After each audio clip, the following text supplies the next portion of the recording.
یہ سورۃ نمل میں آیا ہے کہ اے سرداروں تم میں سے کون ہے اس سے پہلے کہ وہ فرمانبردار ہو جائے اس کا تخت اٹھا لائے، اور بعد میں آتا ہے کہ ہمیں تو پہلے معلوم تھا، خبر پہنچ چکی تھی، ہم فرمانبردار ہو گئے تھے۔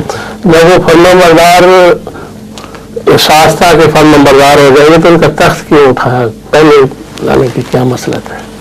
یہ جو تخت والا قصہ ہے آج کل اسی پہ گفتگو ہو رہی ہے لقاء مع العرب میں۔ یہ وہ تخت نہیں اٹھایا گیا تھا۔ آتونی کا جو لفظ ہے ویشہ، اس میں یہ مفہوم تھا کہ مجھے اس جیسا عرش کوئی بنا کے دکھا دے فوری طور پہ، اور جلدی سے جلدی کون ہے جو ایسا عرش بنا کے دکھائے گا۔ اس کا ثبوت کہ یہی مضمون تھا یہ ہے کہ جب وہ عرش بنایا گیا، ایک تو حضرت سلیمان علیہ السلام نے یہ بھی ساتھ فرمایا کہ نکروا لہا عرشہا، کہ اس کے عرش کو نکرو کر دو۔ نکرو کا کیا مطلب ہے؟ مختلف علماء نے مختلف ترجمے کیے ہیں، مگر نکرو کا مطلب ہے وہ اس کی جو خصوصیت ہے وہ ایک ہی ہے، وہ مٹا دو اور اسے عام کر دو۔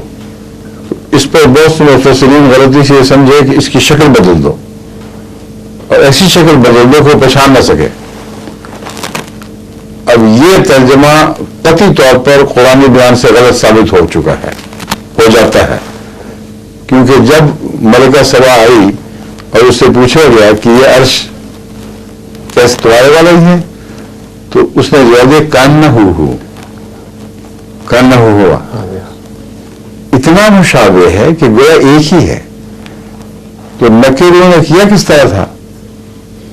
اچھا نکیرو کیا کہ بیان ہی وہی رہا، اس لیے غلط ہے یہ ترجمہ۔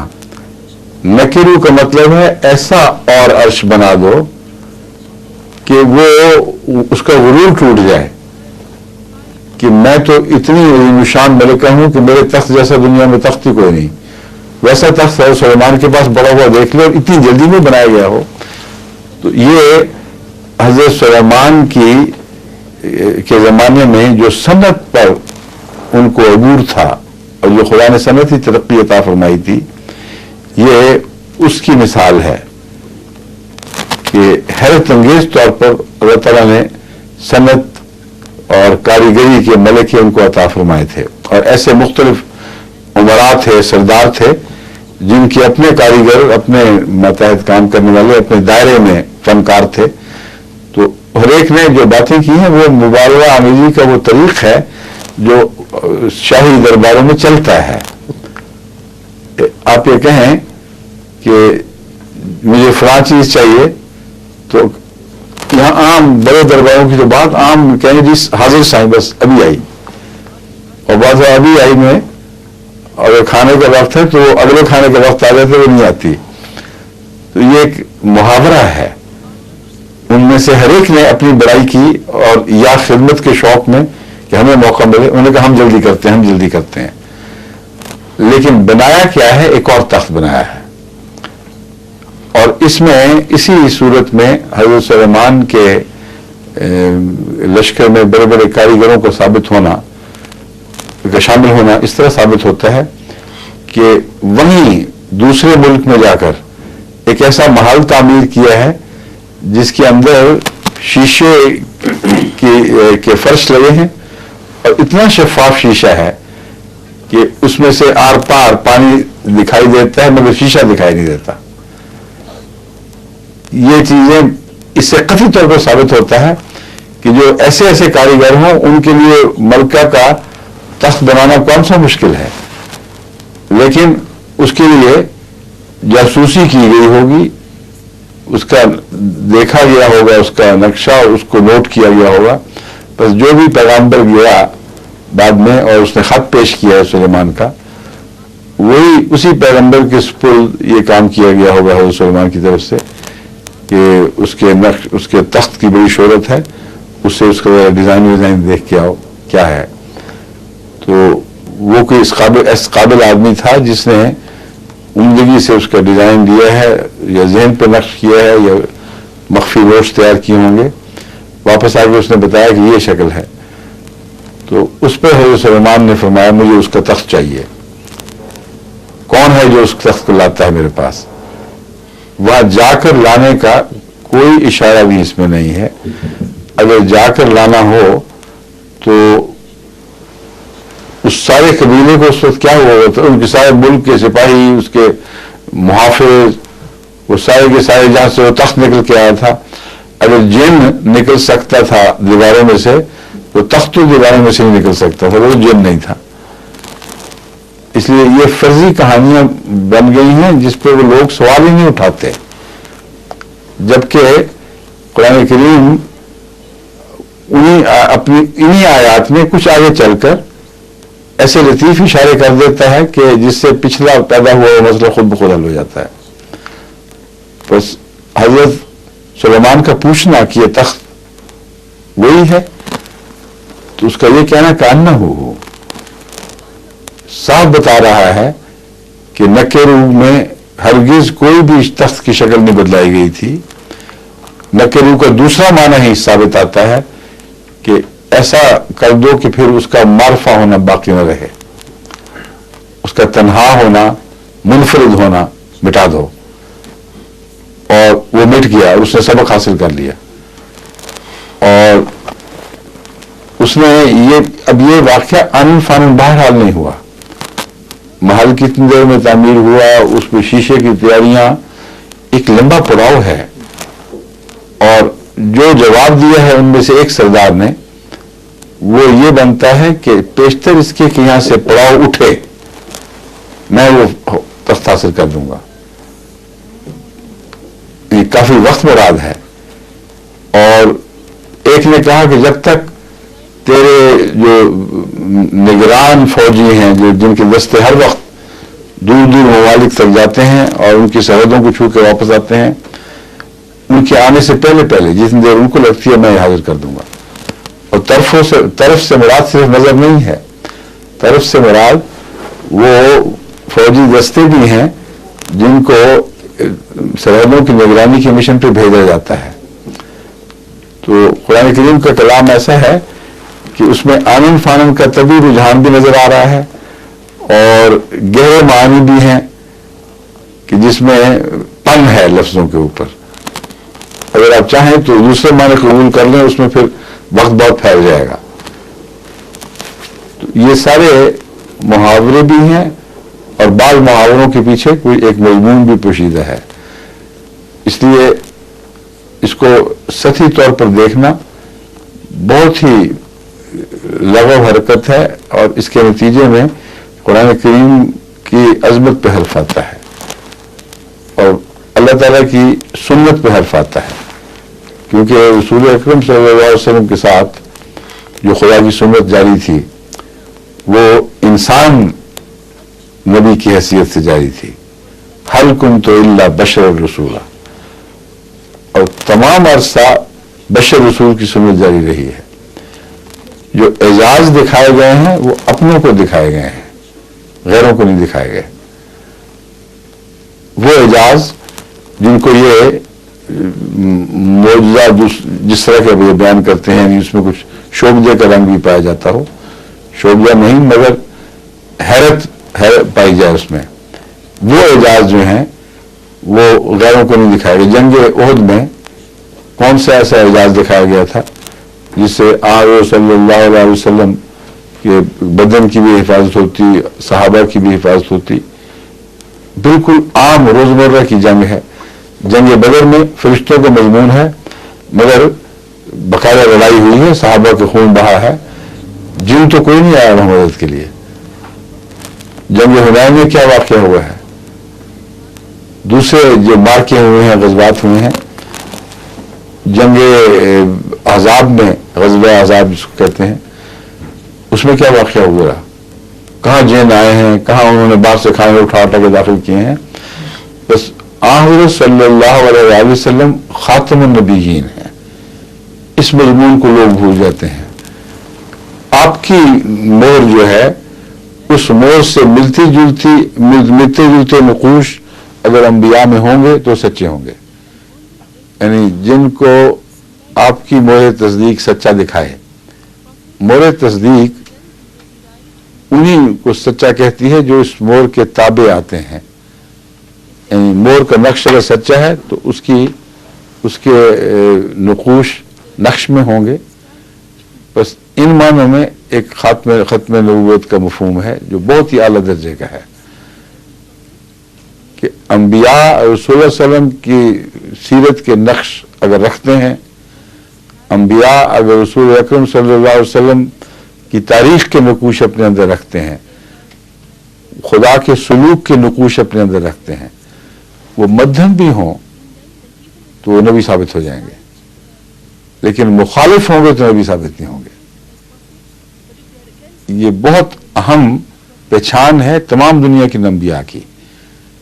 اس خاتم النبیین کے ان معنوں سے حضرت سلیمان کے واقعات کو پڑھیں تو حضرت سلیمان نبی ثابت نہیں ہوں گے پھر، کیونکہ رسول اللہ علیہ وسلم کے ساتھ اس نوعیت کے واقعات نہیں ہو رہے. نوعیت کی بات ہے، اور اگر اس نوعیت کے واقعات ہوئے ہوں تو پھر ہمیں باقی انبیاء کی نبوت پر شک نہیں ہے پڑ سکتا. حضرت موسیٰ کی زندگی میں وہ معجزے جو دکھائے جا رہے ہیں، اس قسم کے حیرت انگیز معجزے رسول اللہ علیہ وسلم سے بھی ظاہر ہوئے جو بعض غیروں نے بھی دیکھے. مگر ایک فرق ہے اس بات میں اس میں جو میں پہلے کہہ چکا ہوں، وہ معجزے غیروں کے لیے کوئی پاک تبدیلی نہیں پیدا کر سکے. 9 نشان دکھائے گئے ہیں فرعون کو اور اس کی قوم کو، لیکن وہ نہیں مانے. حضرت صلی اللہ علیہ وسلم نے شق القمر کا معجزہ دکھایا، اور بعض ایسے معجزات ہیں جو حیرت انگیز تھے. مثلا کشفی حالت میں وہ یروشلم کی عمارتوں کا دیکھنا اور اسی کھڑے پاؤں سوال کا جواب دے دینا دیکھ کر. اب اس قسم کے بعض معجزات ضرور غیروں کو بھی دکھا دیے جاتے ہیں، مگر اس غرض سے نہیں کہ اس کے نتیجے میں وہ ایمان لے آئیں گے. ایمان کوئی نہیں لاتا. اس پہلو سے میں نے انکار کیا تھا کہ یہ معجزے غیروں کے لیے نہیں ہوتے. ہاں، یہ درست ہے کہ بعض دفعہ غیروں کو بھی دکھا دیے جاتے ہیں تاکہ ان پر حجت تمام ہو جائے، مگر ایمان لانے کی غرض سے، ان کے ایمان لانے کی غرض سے نہیں. اور یہ جو اعجاز ہے یہ بالکل اور نوعیت کا ہے.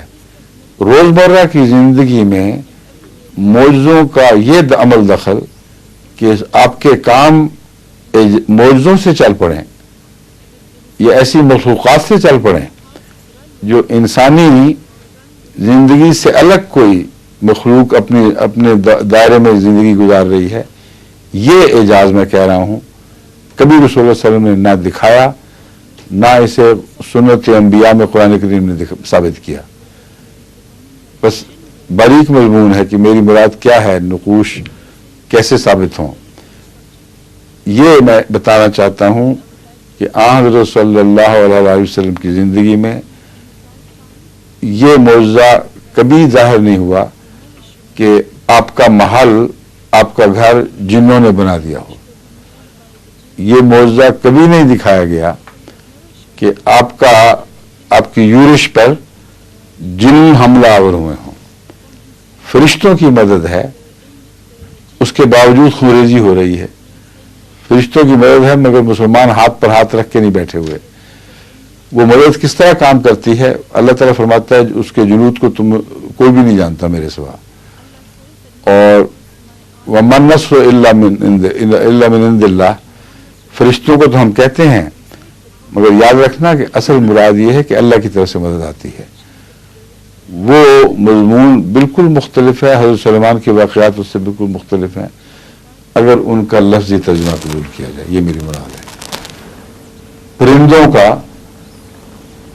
استعمال ہونا خدا کی طرف سے بعض صورتوں میں ثابت ہے، مثلا ابابیل کا دشمن کو برباد کرنا، مگر اس حد تک ثابت ہے جس حد تک پرندوں کی نوعیت میں وہ بات داخل ہے.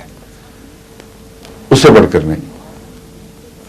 مثلاً ابابیل چونکہ وہ سمندر کے کنارے کنارے جو غاریں اور پتھریلی کنکر والی ڈھالیں بنی ہوتی ہیں ان میں رہتی ہیں، اور اگر اس مٹی میں کنکر پتھر نہ ہوں تو وہاں یہ محفوظ گھونسلے بنائے نہیں سکتے. اس لیے ابابیل کا قیام ہمیشہ سمندر کے ان کناروں پر ہوتا ہے جہاں یا چٹانیں ہوں گی یا مٹی کے اندر ایسے کنکر ملے ہوئے ہوتے ہیں کہ وہ پانی کے بار بار حملوں کے باوجود گرتے نہیں ہیں. اسی لیے قدیم ترین گھر ہیں ابابیل کے. تو ابابیل کے غول در غول کا منہ میں کنکریاں لیے ہوئے سفر کرنا یہ کوئی بعید بات نہیں ہے، ان کی طاقت سے بالا چیز نہیں ہے. اور ان کنکروں کا جراثیم لیے ہوئے ہونا اور ویسے ہی ایسی بارش ہو جانا ان کنکروں کی کہ وہ ہوا کے رخ پر اگر چلیں تو تباہی مچا دیں کسی قافلے میں، یہ تو ہرگز بعید بات نہیں ہے. بس اعجاز تو بہرحال ہے، اس میں کوئی شک نہیں. اچانک وہ ابابیل کو کیا سوجھی، بعض پرندے ایسی حرکت کرتے ہیں کہ آدمی کو سمجھ نہیں آتی. غول در غول ایک جگہ کو چھوڑتے ہیں دوسری جگہ منتقل ہو جاتے ہیں، اپنی چیزیں کچھ اٹھائی ہوئی چونچوں میں پکڑی ہوئی. تو یہ جو ہے بات ہو سکتا ہے اس وقت خدا تعالیٰ نے کوئی ایسی خوفناک سمندر میں لہریں اٹھائی ہوں جن کے نتیجے میں ابابیل پریشان ہوئی ہے کہ ہمارے گھروں کو خطرہ درپیش ہے، یہ سارے کا سارا جو کنارہ ہے سمندر کا گرنے والا ہے، اس وقت اٹھ کے دوڑی ہوں. مگر یہ نہیں آپ کو ملے گا کہ ابابیل تیر چلا رہی ہوں، وہ کسی بادشاہ کے ساتھ تابع ہو کر اس کے دوسرے کے لشکر پر حملہ کر رہی ہوں، باقاعدہ ان کے گروہ بن کے فوج در فوج قطار در قطار کھڑے ہوں. یہ خلاف سنت ہے. بس جب ہم کہتے ہیں خلاف سنت تو بعض لوگ اس قسم کے عذر پیش کر دیتے ہیں کہ کیا پرندے استعمال نہیں ہوئے ہیں، مگر جس سلیقے سے ہوئے ہیں اس کو انسانی فطرت قبول کرتی ہے، وہ سنت اللہ کے خلاف نہیں ہے. جو تم باتیں کہہ رہے ہو ان کو ظاہراً لفظاً مانا جائے تو حضرت سلیمان صرف خاتمیت کی تصدیق سے باہر نہیں نکلتے، تمام انبیاء کی سنت سے باہر نکل جاتے ہیں، اور یہ قابل قبول نہیں ہے. بڑی بڑی تکلیفیں انبیاء کو پہنچی ہیں اور خدا کی نصرت آتی رہی ہے، مگر ایسے رنگ میں آتی رہی ہے کہ جو قرآن بیان کرتا ہے خدا نے جو طبی قوانین بنائے ہیں ان کو مسخر کیا گیا ہے ان انبیاء کی تائید میں. پتھروں کی بارش ہوئی ہے تو زلزلوں سے پتھروں کی بارش ہوئی ہے، آندھیوں کے طوفان شب و روز چلے اور بستیوں کو مٹا گئے ڈھانپ گئے. یہ ایک طبی نظام ہے جو کبھی کبھی ہمیں دکھائی دیتا ہے. اس لیے معجزہ تو ہے لیکن اس معجزے میں تقدیر الہی قوانین قدرت کو توڑتی نہیں جو خود خدا کے بنائے ہوئے قوانین ہیں. قوانین قدرت کو مسخر کر کے ان سے ایک خاص کام لیتی ہے. اس پہلو سے تمام انبیاء کو معجزے عطا ہوئے اور اس پہلو سے حضرت موسیٰ کے معجزوں کو سمجھنے کا بھی ہمیں طریقہ سکھا دیا گیا اور قرآن نے سکھایا. قرآن کریم نے حضرت موسیٰ کے عصا والے معجزے کے متعلق فرمایا ہے کہ ان جادوگروں نے آنکھوں پر جادو کیا تھا، رسیوں پر نہیں. دیکھنے والے کی آنکھوں کو انہوں نے باندھ دیا تھا، اور نظر کو باندھنے کا معجزہ یہ انسانی فطرت میں ثابت ہے. اور ان کی ہوشیاری تھی، انہوں نے اپنی طاقت سے کیا تھا. حضرت موسیٰ کو یہ اعجاز آتا نہیں تھا، یعنی یہ طریق حضرت موسیٰ کا زندگی کا طریق نہیں تھا. اس لیے اللہ تعالیٰ کو اس موقع پر خود اپنی غیر معمولی طاقت کے اظہار کے لیے یہ کہنا پڑا موسیٰ آپ پھینک دے اپنے سوٹے کو. وہ مبہوت سے ہو گئے تھے یہ کیا ہوا ہے.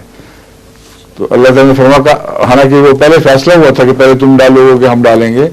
حضرت موسیٰ کہتے تھے کہ پہلے تم ڈال دو پھر میں اپنا سوٹا پھینکوں گا، رسیاں اپنی ڈال دو پہلے پھر میں ڈالوں گا. لیکن جب وہ ڈال چکے تو مبہوت سے ہو گئے.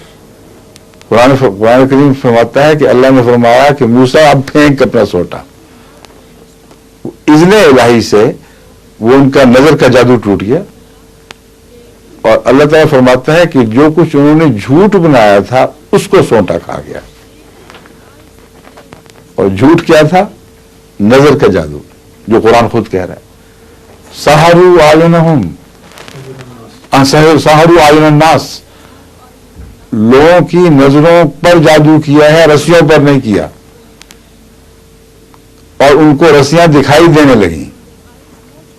تو قرآن کریم کا غور سے مطالعہ کر کے دیکھ لیں, قرآن کریم میں تماشے نہیں ہیں, اعجاز ہے. خدا تعالیٰ کی قدرت اپنے قوانین کو اپنے تابع مسخر کر کے, خاص احکامات جاری کر کے ان کو بعض مقاصد کے لیے استعمال کرتی ہے. یہ اعجاز کا معنی سمجھتے ہیں عامت الناس کہ خدا جب بھی کہیں اپنے قوانین کے رستے کی وجہ سے پھنس جائے اور کچھ پیش نہ جائے تو قانون توڑ دیتا ہے. حالانکہ قرآن کریم نے جتنا زور سے خدا کو قانون کا پابند بتایا ہے, اپنے قانون کا پابند, اتنا دنیا کی کسی کتاب نے نہیں بتایا.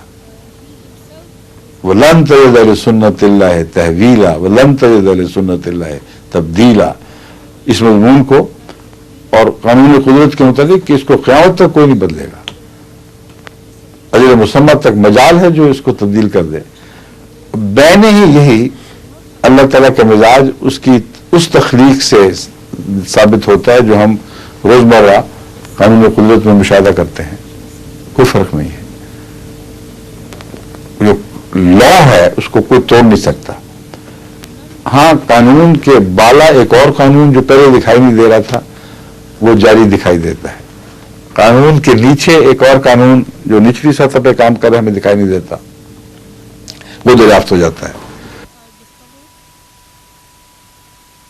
جسے سائنسدان پہلے یہ سمجھتے تھے کہ قانون ٹوٹا ہوا ہے, یہاں انہی سائنسدانوں نے دریافت کیا کہ قانون ٹوٹا نہیں ہے, قوانین کی تہیں ہیں, ایک ادنا طے ہے, ایک بالا طے ہے, اور بالا قانون غالب آئے گا. یعنی خواہ وہ مخفی قانون ہو, بعض دفعہ وہ زیادہ غالب ہو جاتا ہے, مگر یہ بھی قانون کے تابع چلتا ہے, اس میں بھی کوئی حادثہ نہیں ہے. اب یہ جو کوانٹم تھیوریز نکلی ہیں اور یہ جو کہتے ہیں کہ انسرٹنٹی پرنسپل, وہ پہلے سمجھے تھے سارے کہ کوئی قانون نہیں, سب پتہ چل گیا. اب سائنٹسٹ کو پتہ چل گیا, اب دیکھ چکے ہیں کہ پرنسپل ہے یہ انسرٹنٹی کا, اور قوانین کے تابع ہے, یہ نہیں کہ حادثاتی چیز ہے. اور پتہ ہے کہ کون کتنے الیکٹران دائیں طرف سے گزریں گے, کتنے بائیں طرف سے گزریں گے, ایک پورا قانون ہے جو ان کو کنٹرول کر رہا ہے. یہ میں مضمون بتا رہا ہوں, اس مضمون کو سمجھیں گے تو حضرت سلیمان رضی اللہ تعالی علیہ السلام کے معجزات کی حقیقت پہچان سکتے ہیں. پھر قرآن کریم کا مطالعہ آپ کی مدد کرے گا اور آپ کو ایک اور نظر عطا ہوگی جس سے قرآن کریم کا مفہوم کھلتا چلا جائے گا. اور وجہ کیا پڑی, سوال یہ تھا وجہ کیا تھی کہ حضرت سلیمان کی معجزات کو اس رنگ میں بیان کریں کہ عام قاری کے لیے مشکل پڑ جائے اور وہ سمجھے کہ ایک اور قسم کا نبی آ گیا ہے جیسا کبھی نہیں آیا تھا, اور اس سے جو سلوک کیا, اس کے بزرگ باپ سے جو سلوک تھا ویسا کبھی انبیاء سے نہیں کیا گیا. یہ تصور کیوں پیدا ہوا ہے؟ اس کی وجہ یہ ہے کہ حضرت سلیمان اور حضرت داؤد کو سلطنت کے اعتبار سے ایسی شان و شوکت نصیب ہوئی کہ وہ شان و شوکت قصے کہانیاں پیدا کر گئی.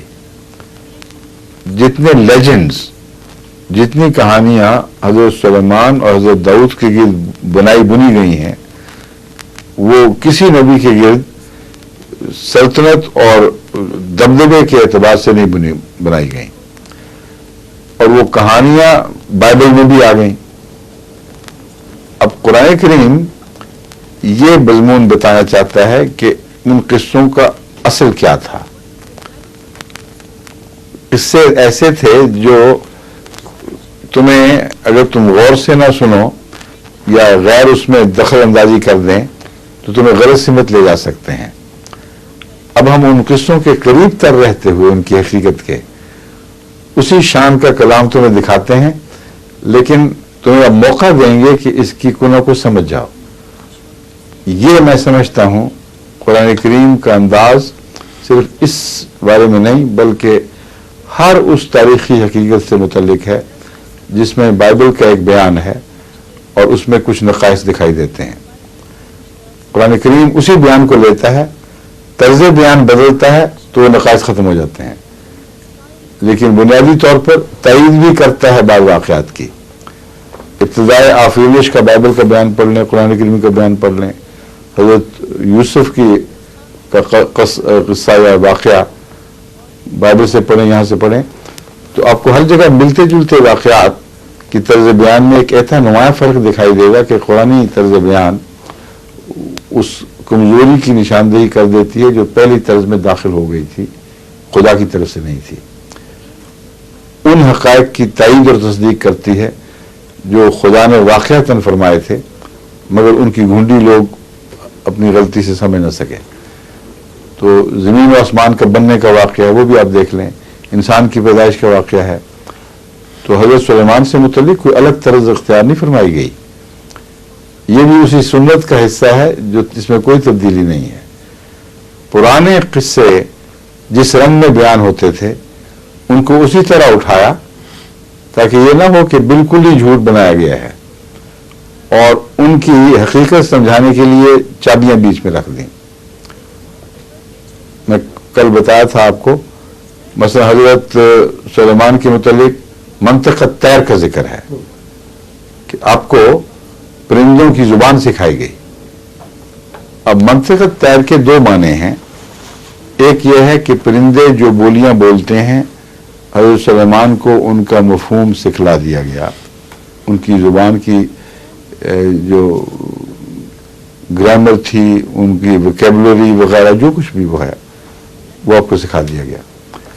دوسرا معنی ہے کہ روحانی طیور جو عموم امثالکم ہیں، قرآن کریم میں نے ایک بہت پیارا فقرہ ان معنوں میں استعمال فرمایا ہے کہ جو پرندے ہوا میں اڑتے ہیں، یہ جانور جو پھرتے ہیں جن کا ذکر تم پڑھتے ہو، در حقیقت یہ تمہاری طرح کی امتیں ہیں جن کی باتیں ہو رہی ہیں۔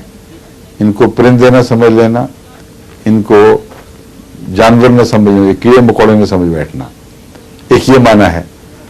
ایک دوسرا معنی، دوسرے معنی جو اپنے ضد پر قائم لوگ ہیں وہ یہ کریں گے کہ اللہ تعالیٰ فرما رہا ہے کہ بالکل جس طرح تم ہو، تم پہ شریعتیں نازل ہو رہی ہیں، تمہارے تقسیم میں ہیں، تمہاری سوچ بچار ہے، اسی طرح سب کیڑوں کی، ہر جانور کی اسی طرح ہے، پرندے بھی اسی طرح ہیں۔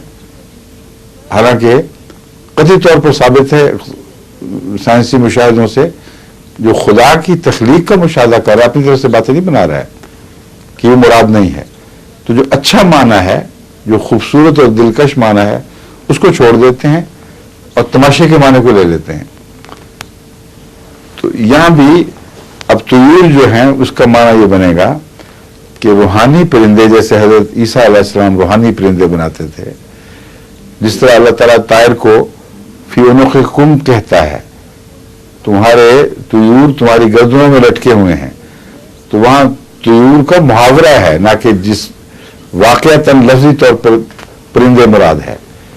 آپ نے کبھی دیکھا ہے اپنی گرد جھانک کے گریبان میں تو پرندہ دیکھا ہے وہاں بیٹھا ہوا؟ کبھی کسی شاید کوئی نظر آ گئی ہو کہیں، یا کسی اور کی جو بیان کرتے ہیں ایسی کہانیاں، ان کی گردن میں کبھی دیکھنا چاہیے جہاں کہ شاید وہاں کوئی پرندہ لٹکا ہو۔ تو قرآن پرندوں کے معنوں میں استعمال کرتا ہے محاورے، یہاں تک کہ رسول اللہ صلی اللہ علیہ وسلم کو فرماتا ہے اپنی رحمت کا پر ان پر جھکا دے، اور ماں باپ پر جھکانے کا ذکر ملتا ہے۔ اب آپ بتائیں کہ کیا وہاں پرندوں کا معنی آپ لفظی کر لیں گے، یعنی پر کا معنی لفظی کر لیں گے؟ بس یہ محاورے ہیں قرآن کریم کے، قرآن کی گرامر قرآن سے سمجھیں، قرآن کی ویکیبلری پر قرآن ہی روشنی ڈالتا ہے۔ ان معنوں میں منطق الطیر سے مراد یہ ہے کہ آسمانی کلام کا فن عطا کیا گیا تھا آپ کو، اور روحانی زبان کو وہ سمجھتے تھے۔ اور روحانی زبان میں کو آپ تو سمجھتے تھے، وہ مولوی نہیں سمجھتے، اس لیے جو روحانی زبان حضرت سلیمان کے معاملے میں استعمال ہوئی اس کو باقی نہیں سمجھ سکے. یہ ہے منطق طیر. اگر اس کا معنی یہ لیا جائے کہ آپ کو پرندوں کی بولی آتی تھی، اس پر اب میرے سوالات سن لیجیے. کیڑیاں پرندے ہوتی ہیں، کیڑیوں کی بولی کیسے آ گئی؟ اسی صورت میں یہ بھی فرمایا گیا ہے کہ کیڑی نے آپ کی بات سن لی اور سمجھ لی اور آپ کیڑی کی بات سمجھ رہے تھے. اب بتائیں کہ کیڑی تو پرندہ نہیں ہے. پھر یہ کہاں لکھا ہوا ہے کہ جس طرح خدا تعالیٰ نے حضرت سلیمان کو پرندوں کی بولیاں سکھائی تھیں، پرندوں کو تمام انسانوں کی بولیاں سکھا دی تھیں، یعنی وہ حضرت سلیمان سے بھی افضل ہو گئے. وہ جو پرندہ جس کو یہ کہتے ہیں انسان نہیں تھا، وہ جو ملکہ سوا کے درار میں گیا، اس کو کیا پتہ لگا کہ کیا ہو رہا ہے، اور وہ زبان ہی سمجھتا تھا. تو حضرت سلیمان کو جو ثابت ہوا کہ وہ اس پرندے سے اس کی زبان میں باتیں کرتے ہوں گے، یہ تو مان سکتا ہے آدمی، یعنی ان معنوں میں مان سکتا ہے کہ اس میں واضح طور پر کوئی تضاد نہیں ہے. کہانی تو ہے مگر تضاد نہیں ہے. مگر وہ پرندہ جو اڑ کے گیا تھا، اس کے مطابق خدا تعالیٰ نے کہاں فرمایا ہے کہ اس کو انسانی زبان سکھائی گئی تھی، یا ملکہ سبا کو اور اس کے درباریوں کو بھی پرندوں کی بولیاں آ گئی تھیں. اس کے لحاظ سے تو کچھ بھی اس کو سمجھ نہیں آنی چاہیے تھی کیا ہو رہا ہے، لیکن وہ پوری گفتگو ان کے حالات بیان کرتا ہے آ کے. تو صاف پتہ چلا کہ قرآن کریم نے ان مضامین کو سمجھنے کی چابیاں تو رکھی ہوئی ہیں. اگر آپ استعمال ہی نہ کریں تو غفل پڑے رہیں گے، پھر تو اس کا کوئی علاج نہیں ہے. تو یہ سارا کلام محاوراتی کلام ہے، اور تفصیل سے آپ جب ان کو دوبارہ غور سے پڑھیں تو انہی کے اندر حل موجود ہیں. قرآن کریم نے صاف کھول دیا ہے. وہ جو مضمون ہے اس کا کہ ہمیں پہلے سے خبر مل گئی تھی، ہم ہدایت پا گئے تھے. مراد یہ ہے کہ ہمیں اطلاع مل گئی تھی آپ کے مسلک کی، آپ کے بزرگ نبی ہونے کے متعلق، اور ہمیں سمجھ آ گئی تھی کہ آپ سے کسی قسم کی ٹکر لینا ہمارے دین و دنیا کے مفاد کے خلاف ہے. یہ ہدایت کا مضمون. لیکن حضرت سلیمان نے پھر بھی ہدایت کا مضمون جاری رکھا. آپ نے کہا ٹھیک ہے، لیکن اصل ہدایت تمہیں اب ملے گی.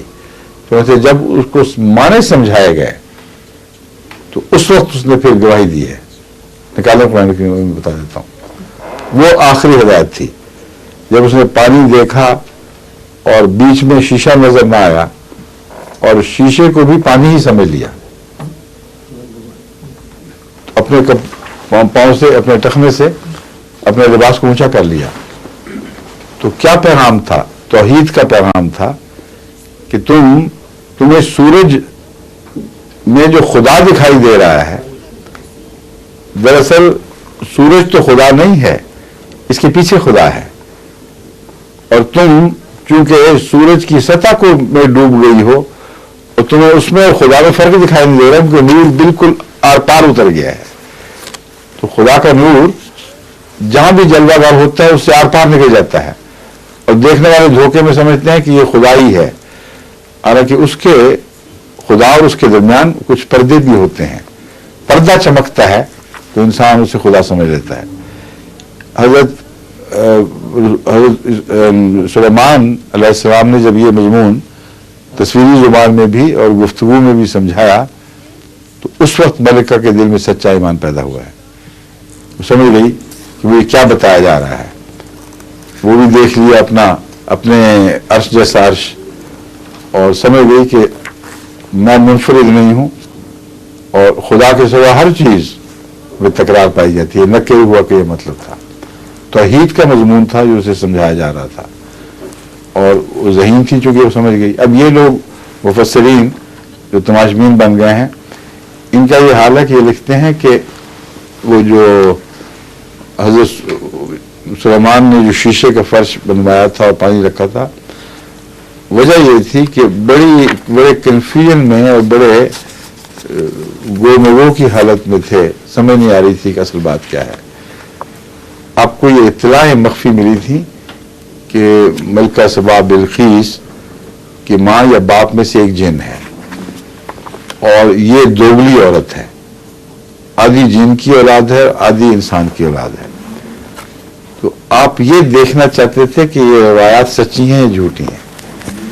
چنانچہ آپ نے یہ ترکیب سوچی کیوں نہ ایک شیشے کا فرش بنایا جائے، اور شیشے کے فرش کے نیچے پانی رکھا جائے، اور شیشہ اتنا صاف ہو کہ اس کو پتہ نہ چلے. پھر وہ اپنے ٹخنوں سے جو اٹھائے گی کپڑے تو صاف پتہ چلا جائے گا کہ اس کے پنجے سامنے ہیں کہ ایڑیاں سامنے ہیں. اگر تو ایڑیاں سامنے نکلیں تو پھر وہ ضرور جنی کی اولاد ہے، اگر پنجے نکلے تو یہ سب جھوٹی بات ہے. تو دیکھا تو اچھی بلی تھی بیچاری نارمل عورت، تو انہوں نے کوئی بات نہیں واپس کر دو، میں نے پہچان لیا.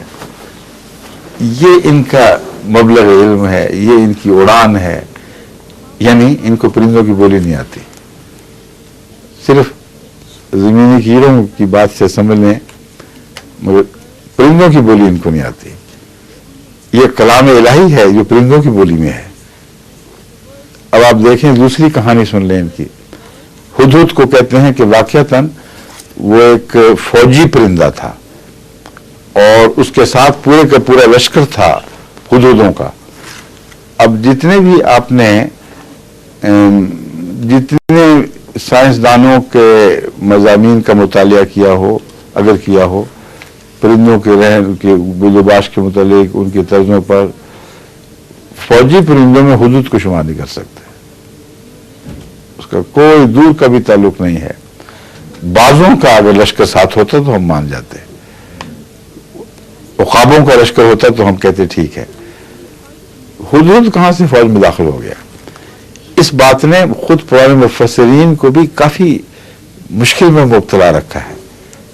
لفظاً مانتے تھے، ترجمہ اس کی زبان کو سمجھنے کی بجائے لفظاً اس پر اعتماد یعنی اس کے معنی سمجھ بیٹھے کہ لفظی ہیں، اور پھنس گئے کہ اب ہدہد کا وہاں وجود کیسے ثابت کریں گے کہ درست ہے. اس پر انہوں نے یہ کہانی بنائی کہ دراصل ہدہد وہ پرندہ ہے جو زمین کے نیچے گہرائی تک پانی کو پتہ کر لیتا ہے. بس ہدہد اور اس کی فوج لڑنے کی غرض سے نہیں تھی، بلکہ زمین کی تہ میں مخفی پانی کی تلاش کی غرض سے جب ضرورت پڑتی تھی کہ لشکر پڑاؤ ڈالتا تھا، حضرت سلمان حضور کہتے تھے جا دیکھو کہاں پانی ہے، تو ہدہد پانی دیکھ کر بتا دیتا تھا کہ فلاں جگہ پانی، وہاں سے پانی نکال لیا کرتے تھے. وہ یہ کہتے ہیں کہ یہ جو حضرت سلیمان نے ہدہد کو مس کیا ہے تو اس کی وجہ یہ تھی کہ پڑاؤ ڈال چکے تھے اور پانی کی تلاش تھی، تو ہدہد ساتھ تھے ہی نہیں. اور باقی ہدہد کیا کر رہے تھے؟ پورا غول کا خول جو تھا ان سے کیوں نہ پانی نکلایا گیا. اگر وہ ہدہد کا وجود صرف پانی کی غرض سے تھا تو اتنے پرندے ساتھ کیوں اس کے پھرتے تھے کہ جو لشکر بندی کر کے اس کے ساتھ کھڑے کیے جائیں. اور پھر یہ کہ وہ کہتے ہیں چونکہ پانی کی وجہ سے فوج مری جا رہی تھی پیاسوں، حضرت سلمان کو غصہ آنے کا آئے صحیح میں اسے مار دوں گا، اب اسے ذبح کر دیں گے تو باقی سفر کا کیا بنے گا، یہ نہیں سوچا. ایک ہی ذریعہ حیات جس کے چند گھنٹے کی غیبوبیت سے فوج پیاسوں مر رہی ہو، اس کے متعلق حضرت سلیمان جیسے حکیم نبی کا فیصلہ ہو کہ اس کو اب ذبح کر دیں گے تاکہ آئندہ سے ہم بھی تڑپتے مر جائیں، پانی تلاش کرنے کا کوئی ذریعہ نہ ملے. یہ بیوقوفوں والی بات اب کوئی بیوقوف ہی منسوب کر سکتا ہے قرآن کی طرف. لیکن بعض مفسرین اس سے اختلاف کرتے ہیں. وہ کہتے ہیں یہ اس طرح نہیں پتہ لگا تھا کہ پانی کی ضرورت تھی. کہتے ہیں ٹھیک، یہ بات تو ٹھیک ہے کہ پانی کے لیے ہی استعمال ہوتا تھا، لیکن ایک اور استعمال بھی ہے جو ان مفسرین کے دماغ میں نہیں آیا. بس زیادہ ذہین مفسرین جو بن رہے ہیں نا، وہ کہتے ہیں وہ یہ بات تھی کہ فوج پھر کیوں تھی، ان کے دماغ میں آیا ہوگا نا یہ ایک ہدہد گیا تو فوج پیاسی مر گئی تو اتنے بڑے لشکر کی کیا ضرورت تھی پرندوں کی. انہوں نے کہا وجہ یہ تھی کہ یہ سارا لشکر حضرت سلیمان کے لشکر کے پرندوں کا لشکر حضرت سلیمان کے لشکر کے اوپر سایہ کیے ہوئے چلتا تھا، اور اس طرح ساتھ مل کے اڑتا تھا کہ ان کے بیچ میں اتنا فاصلہ نہیں تھا کہ سورج کی کوئی شعاع ہی گزر سکے، یعنی پر مارنے کی بھی جگہ نہیں تھی، اور اڑ رہا تھا، یوں جڑ کے چلتا تھا. اور اس سائے کے نیچے لشکر آگے بڑھتا تھا. حضرت سلیمان کو اس طرح پتہ چلا کہ ایک جگہ سے سورج کی شعاع نیچے آتی دیکھی. ہمیں ہے یہ کیا سوراخ کیسے، اوزون ہول کہاں سے ہو گیا؟ اوپر نظر ڈالی تو سارے لشکر کے اندر ایک سوراخ دیکھا، ایک پرندہ غائب تھا. ہمیں کہ بس آنے دو گا، اس کو ذبح کر دوں گا. روشنی کی بھی یہ تفسیریں ہیں جن کو پڑھ کر ان لوگوں بیچاروں کے تصورات ہی بگڑ گئے ہیں مذہب کے متعلق، قرآن و حدیث کے متعلق. اور ان سے باتیں سن کے بعض احمدیوں میں بھی یہ توہمات پیدا ہو جاتے ہیں کہ شاید کوئی ظاہری چیز ہو. ان ظاہری باتوں میں کوئی عظمت نہیں ہے دین کی اور حق کی. حقائق میں عظمت ہے، اور سنت کے ساتھ خدا کی سنت کے اندر کوئی تضاد نہیں، خدا کی سنت اور اس کی تخلیق کے درمیان کوئی تضاد نہیں ہے. یہ ہے خدا. بس ہر وہ کہانی جو اس کو بگاڑے، جو رخنہ پیدا کر دے سنت الہی میں اور تقدیر اور کلام الہی کے درمیان تضاد پیدا کر دے، فتور پیدا کر دے، وہ جھوٹ ہے. اس لیے ہم اس کو نہیں مانتے. کہہ دیتے ہیں جو معجزہ نہیں ہو سکتا. ہم یہ معجزہ نہیں مان سکتے کہ خدا کی خدائی پر حرف آ جائے. یہ معجزہ کبھی نہیں ہو سکتا. اللہ ایسا معجزہ دکھائے کہ اپنے اور اپنی تخلیق کے درمیان تضاد پیدا کر کے دکھا دے. یہ ناممکن ہے. اس لیے اس سارے کلام کو میرے اس گفتگو کی روشنی میں دوبارہ پڑھیں. جہاں پھر نہ سمجھ آئے میں آپ کو سمجھا دوں گا انشاءاللہ. سمائیے. ظہور مہدی آخر زمان